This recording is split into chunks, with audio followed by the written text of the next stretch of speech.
Quer aprender a ter resultados como esse na internet sem precisar aparecer em vídeos no YouTube? Então clica no botão aqui embaixo, faz a sua inscrição no meu treinamento Ranqueamento de Vídeos no YouTube, o Pulo do Gato, que lá eu vou te ensinar tudo que você precisa saber para trabalhar com o YouTube em vídeos onde você nem precisa aparecer. E no vídeo de hoje do canal, ainda falando sobre a classificação suada do São Paulo e bastidores aí de Carpini no tricolor. Então vambora pro vídeo. Detalhe, Glaucio, o São Paulo teve uma baixa, o jogador Caleri saiu segundo o Carpini com estalo no joelho, foi substituído no intervalo, fez exame hoje, a gente está no aguardo de uma divulgação por parte do tricolor do resultado deste exame, para saber qual vai ser, se é que teve uma contusão com o Caleri. A notícia, se é que podemos falar que é boa, é que o Caleri neste momento tem um substituto, porque com a classificação do São Paulo abre-se a possibilidade de novas inscrições de trocas e o André Silva, que chegou na semana passada justamente para ser, num primeiro momento, reserva do Caleri, poderá ser inscrito pelo São Paulo já a partir da fase de quartas de final. Além disso, com o jogo às 18 horas, existe uma outra preocupação, Gláucia. O São Paulo tem por enquanto 4, mas vai ter até hoje, provavelmente, ou amanhã, 6 jogadores convocados. Os 2 da seleção brasileira, Pablo Maia e Rafael. Já tem o Bobadilla convocado para a seleção do Paraguai e o Ferrarese para a seleção da Venezuela. O Arboleda será chamado, como sempre é, para a seleção do Equador e o Rames Rodrigues, muito provavelmente, para a seleção da Colômbia. E as apresentações estão marcadas para segunda-feira, dia 18. Então esses jogadores terão que jogar pelo São Paulo no dia 17. Terminado o jogo, vão ter que sair voando do Morumbi para os aeroportos, ou para o aeroporto de Cumbica, para se dirigirem às várias sedes em que vão se apresentar para os amistosos das suas respectivas seleções. É uma preocupação que o São Paulo terá que lidar já nesta fase de quartas de final do Campeonato Paulista. Gláucia. E tem, acho que, 2 questões que chamam a atenção. A primeira, ele é um técnico que não repete escalações. Isso é bom para o torcedor entender. Tem torcedor que entende isso, tem torcedor que não entende isso, não se conforma com isso. Então ele é um técnico que muda escalações de jogo a jogo, dependendo do adversário. E a segunda, como é o Carpini, a partir do momento em que o jogo começa, quando o jogo te coloca algumas coisas e você precisa reagir, substituir jogadores, fazer opções. Esse segundo ponto me impressionou até agora nas 13 partidas. A dificuldade, digamos, de leitura e lidar com as trocas, ainda mais num clube que oferece trocas, né? O elenco do São Paulo, sobretudo do meio para frente, oferece muitas trocas. E acho que o Carpini, até agora, ele poucas vezes lidou bem com as trocas. Muitas vezes, voltando ao primeiro item, ele acertou nas escalações e nas estratégias para os jogos. Foi assim com o Palmeiras, faz uma semana. A gente acabou ali na segunda-feira aqui no G4 falando como ele surpreendeu o Abel Ferreira, que comanda o melhor time paulista há 3 anos no São Paulo e Palmeiras, com a escalação de 3 zagueiros e 3 atacantes. Falamos aqui, ele acertou na estratégia. Assim como ele acertou em outros momentos na estratégia. Acertou contra o Palmeiras na estratégia lá de Belo Horizonte também. Então, agora, o durante o do Carpini, olha, você tira ali num conta-gota quando que nas 13 partidas ele atuou bem durante o jogo. Ontem, ele errou muito nas 2, na estratégia para o jogo inicial e durante o jogo, rapaz. Assim, o São Paulo jogou de novo, para mim, no pior sistema que o São Paulo tem, que nunca jogava desta forma com o Dorival, que o Carpini passou a jogar, que é ou chamado de 4-2-4 ou de 4-2-3-1, né? Onde existe um vale entre o meio de campo e o resto do time. Com agravante, ontem o meio de campo não tinha o seu principal jogador, o Pablo Maia estava suspenso, não tinha um primeiro volante. Além disso, a condição do gramado deixava esses espaços numa situação ainda mais... Era um jogo mais imprevisível do que normalmente. Mesmo assim, ele vira o intervalo vencendo por 2-1 e com a possibilidade de, quem sabe, consertar ou melhorar o time na segunda etapa. E a partir das alterações do intervalo, ele se perdeu completamente. O time se perdeu. Quando entram Rames e Rafinha num pântano, os 2 jogadores mais veteranos e técnicos do time entram num pântano para deixar o jogo mais controlado, como se eles próprios não conseguiam controlar as próprias pernas. Não era um jogo para fazer um passe. Não tinha passe no jogo. Né? Era um jogo para força física, né? Exatamente, né? É isso, né? Um jogo num campo pesado com essa condição é jogo de força. O único jogador de São Paulo que entrou bem no jogo foi o Juan. Por quê? Porque ele tem força, né? E aí, Tironi a cartada final, porque ele troca, pela primeira vez desde que assumiu o São Paulo, 4 antes dos 20 minutos do segundo tempo, num campo muito pesado, faltava uma troca e você tinha de novo vários jogadores no limite. O Lucas, o Alisson, o Luciano, o Wellington, ele tinha uma troca. E aí eu imagino, ele deve ficar pensando, quem eu tiro, quem eu coloco, quem eu tiro, quem eu coloco. E ele decide pelo terceiro zagueiro tirando o Luciano. Quando ele coloca o Diego Costa, ele já não tem velocidade na frente, já não tinha mais o Ferreirinha, o Lucas estava pregado, e não tinha o ala direito, que com 3 zagueiros sai, como foi contra o Palmeiras, o Igor Vinícius. Era o Rafinha, que faz o papel de terceiro. Então, automaticamente, ele chama o adversário, que não tinha mais nada a perder, para o campo dele. E qualquer lance, qualquer espirrada, podia sair o empate. Saiu o empate, aos 44 do segundo tempo. E aí, eu acho que eu posso dizer que, não fosse o pênalti, o gol convertido com o Lucas aos 50 e tanto, hoje, o São Paulo eliminado da forma que seria eliminado, fazendo todos os asteriscos. Já tinha lá uma das melhores... Como ele está fazendo para o São Bernardo, né? Foi eliminado com 6ª campanha, não sei o quê, só tinha perdido 2 jogos no campeonato. Com todas essas ressalvas, hoje a gente estaria discutindo fortemente o futuro do Carpini no comando do clube. Então, ele foi salvo pelo gongo, pelo pênalti. Porque uma eliminação, e qualquer grande eliminado, é assim com o Botafogo no Rio, com o Corinthians em São Paulo, qualquer grande eliminado em fase preliminar estadual é vexame. O vexame do São Paulo seria com requintes, né? Na última partida contra o time rebaixado. Começa um outro campeonato. É verdade, é um chavão, começa um outro campeonato. São Paulo e Novo Horizontino em casa. São Paulo joga em casa. Partida única. Agora, esse respiro que o Carpini terá, ele não garante uma vida tranquila. Todo mundo, depois de 13 jogos, agora já entendeu quem ele é. E ele ainda está em avaliação. Ele ainda está em avaliação e a troca do Dorival por ele, forçada pela ida do Dorival à seleção, era uma troca arriscada, evidentemente. E ela está se provando arriscada. A perspectiva, jogo bom aqui, jogo ruim lá, para a temporada ela é incerta. Até mesmo por confronto contra o Novo Horizontino, que fez os mesmos pontos que o São Paulo, né, no campeonato. São Paulo passou o Novo Horizontino pelo saldo de gols.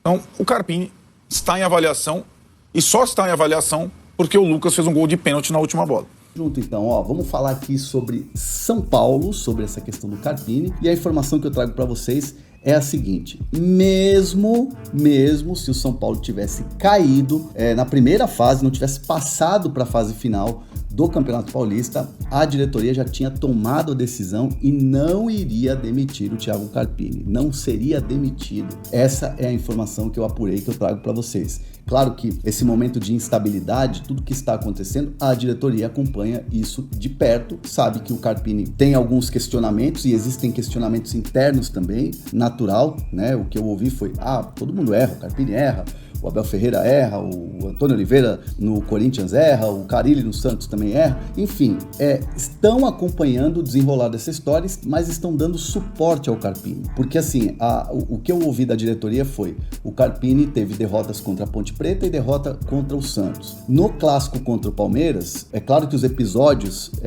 pós-jogo acabaram ficando mais em evidência, mas olhando para a partida onde o São Paulo acabou sendo prejudicado pela arbitragem, aquela coisa toda, o São Paulo do Carpini foi melhor do que o Palmeiras do Abel nos 90 minutos. Então essa é a análise da diretoria também em relação a um jogo que acabou sendo pouco falado no campo bola, né? Foi muito mais o extra que acabou sendo falado do que propriamente o campo e bola. Então assim, a análise precisa ter paciência, a análise que precisa dar tempo, a análise da direção a escolha foi feita por todos, houve um consenso na diretoria, presidente Júlio Casares, Belmonte, Rui Costa, Muricy Ramalho, né? A escolha do Carpini passa também por uma decisão e por uma opinião do Muricy Ramalho, né? Até ficou aquela coisa de quando o Carpini chegou, o Muricy vai ser uma espécie de Tele pro Carpini, como foi o Tele lá atrás pro Muricy Ramalho, guardadas as devidas proporções, mas assim, só para ter uma ideia assim, do Carpini chegando jovem, um técnico abraçando um grande projeto de vida, como é o São Paulo,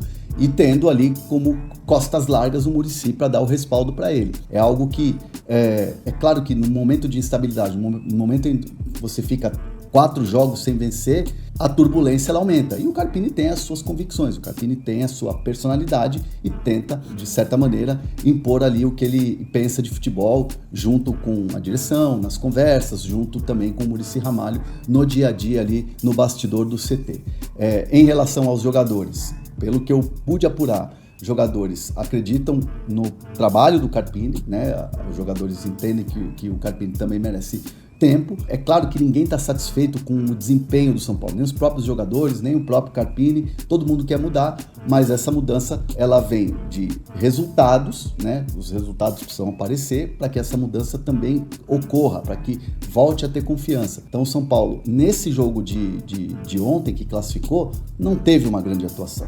Não teve assim uma atuação convicta, uma atuação confiante. São Paulo ficou, em determinado momento do jogo, fora da zona de classificação. Então foi ali no sufoco, foi no final, foi no pênalti em cima do Juan que o Lucas bateu. Então o São Paulo vai fazer dessa semana, e aí vão acontecer algumas conversas entre diretoria e Carpini, para passar para o Carpini uma tranquilidade. Carpini, siga o seu trabalho, siga as suas convicções e bora para as quartas de final, nesse jogo aí que vai ser contra o Novo Horizontino. Um adversário difícil, um adversário chato, um adversário que fez boas partidas, venceu, por exemplo, o Corinthians fora de casa, venceu o Santos fora de casa. Então é um adversário a ser estudado. Então o São Paulo quer ter essa tranquilidade, passada aí essa fase, da maneira que foi, dar respaldo ao Carpini para que possa desenvolver seu trabalho nessa fase final do Campeonato Paulista. Nem isso abalou a confiança dos jogadores. Eu acho que isso, na verdade, demonstra uma fome que ainda existe. Eu acho que esse time ele tem mais fome do que o Carpini pensa. E não acho um time acomodado. Pelo contrário, é um time que briga. Tanto que brigou para buscar um jogo perdido contra o Bragantino, para fazer um gol no último minuto, que seja num lance de pênalti, como foi contra o Ituano, como foi quando o jogo contra o Santos, que também quase virou a partida ali, ou empatou, não fosse a arbitragem ruim. Então eu não concordo tanto quanto o Carpini fala... Opa, peraí. Desculpa. Quando o Carpini fala que manter um grupo vencedor é mais difícil. Eu acho que ele precisa realmente fazer uma reflexão sobre o trabalho dele. Óbvio, concordo com essa última resposta que ele falou que a hora de testar agora. A gente mesmo falava, né, Mal? Depois que o São Paulo conquistou a Supercopa e ganhou do Corinthians, né? A gente falou, não, tem uma gordura. Mas eu acho que aí é em função, obviamente, do comportamento da torcida. E também acho que de um pouco de falta de experiência do Carpini, ele se colocou a pressão muito grande. E aí começou a se embananar nos jogos. Haja vista o jogo contra a Ponte Preta, que a gente elencou aqui como o pior jogo do São Paulo na primeira fase. Não tinha a menor necessidade de colocar o time titular naquele jogo, foi lá e colocou. Até porque o time reserva tinha dado de 3 no Água Santa no Morumbi, você lembra, né, Mal? Então, eu acho que ele mesmo... Ele falhou como comandante. Não estou falando que as escolhas foram certas ou erradas. Eu não estou querendo entrar nesse nível de detalhamento. Estou falando como um comandante que ali tinha que fazer a estratégia, definir como esses testes seriam feitos. Você conseguiu entender o meu raciocínio? Eu acho que ele é o principal, um dos principais a rever aí a sua postura. Óbvio, tem pontos a se corrigir individualmente também. O Igor Vinícius precisa melhorar. Não sei o quê, precisa achar um meia, o Luciano, o Caleri, que eu também acho que não está ainda na melhor fase, ainda está lesionado. Mas eu acho que o principal deles é o Carpini. Ele precisa definitivamente se acostumar que está no cargo. Ele é o técnico do São Paulo. Agora precisa agir de acordo. Não adianta mais ficar hesitante. Eu acho que, como ele é, né, o exemplo lá do Diego Costa, até tem um comentário aqui no nosso chat, aqui, ó. Se não coloca o Diego Costa toma o gol, iam falar que ele devia ter colocado. Sempre vai ter alguém do contra. Eu não acho que é bem isso. Eu acho que ele jogou de novo para não perder, né? E aí isso um pouco me assusta, né? Enfim, esse comportamento aí do Carpini em colocar o Diego Costa depois de ter colocado o time para frente, né, Mal?